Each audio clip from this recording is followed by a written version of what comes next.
কলকারখানার ও শহরের বর্জ্যে মুন্সিগঞ্জে ধলেশ্বরী নদীর জলজ প্রাণী বিপন্ন হচ্ছে, ফলে নেতিবাচক প্রভাব পড়ছে জীববৈচিত্র্যে। সাথে বুড়িগঙ্গা ও শীতলক্ষার বর্জ্যে এসে ধলেশ্বরী আরও ক্ষতি করছে। পরিবেশ অধিদপ্তর বলছে নদী রক্ষায় চেষ্টা চলছে। মুন্সিগঞ্জ প্রতিনিধি মোহাম্মদ ফরিদুল হাসান ফরিদের রিপোর্ট, জানাচ্ছেন মাসুদ।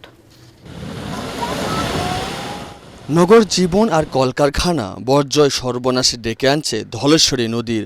অথচ এই নদীতে ভর করে গড়ে ওঠে প্রাচীন জনপদ মুন্সিগঞ্জ।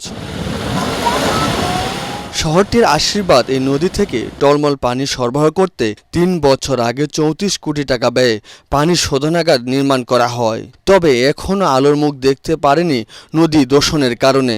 পানি শোধনাগারটির বিকল্প উৎস হিসেবে গভীর নলকূপ স্থাপন করতে হচ্ছে। তারপরও নদী দূষণ রোধে নেই কোনো লক্ষণ।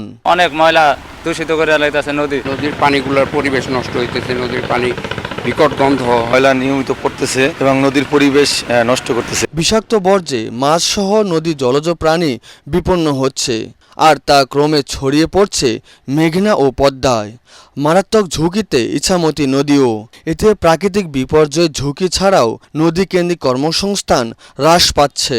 অনিয়ন্ত্রিত এই বর্জ্য নিক্ষেপণ পানিতে তরল কি শক্ত, এবং সাধারণ যাত্রীরাও ময়লাটা ফেলে এখানে। সাধারণ জনগণ থেকে শুরু করে সচেতন শিক্ষিত নাগরিকরা, সিমেন্ট ফ্যাক্টরির মালিকরা এবং কর্তৃপক্ষ এতে শেয়ার করছে। পরিবেশ অধিদপ্তর বলছে জনবল সংকট সত্ত্বেও নদী রক্ষা ও পানি দূষণ ঠেকাতে চেষ্টা চলছে।